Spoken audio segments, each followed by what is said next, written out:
As of 2025, going into 2026, retail sports cards, especially trying to collect sealed, is not an investment. Opening retail, if anything, it's a gamble, and the house almost usually always wins.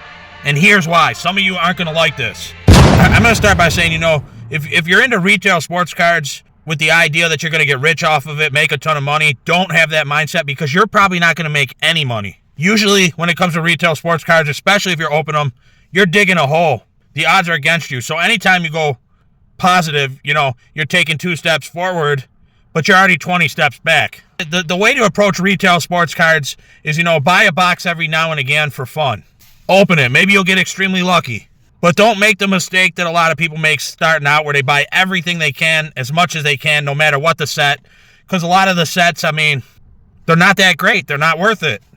Especially now. I could break down all these sets. Maybe I'll start doing that in future videos. But also, you can't go into retail sports cards thinking, oh, I'm going to collect sealed boxes. Because, now Pokemon, yeah, you can do that, because those things always do hold value or gain value.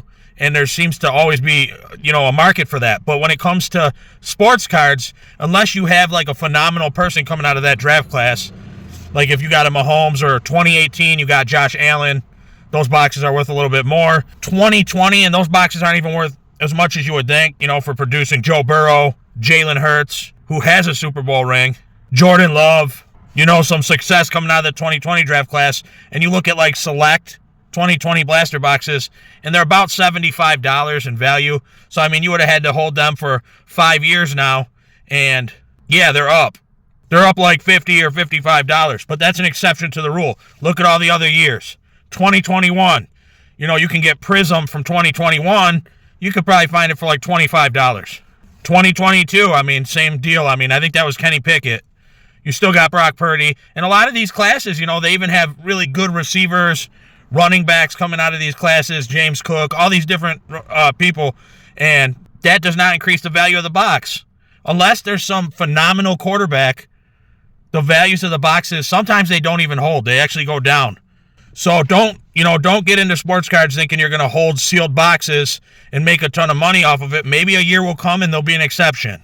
As of right now, all these previous years, for the past 5 years, I would say, it's not like some big investment that you're going to make a bunch of money on. It's just not. So the way to approach retail sports cards, you got to go into it, with the mindset, I'm going to open a box here and there and have fun. It's not an investment. It's not. I'd hate to say it, but it's just the truth when it comes to sports cards right now. So if you're in it now, you're in it because you enjoy it. You enjoy collecting. You like football, whatever sport you're actually collecting.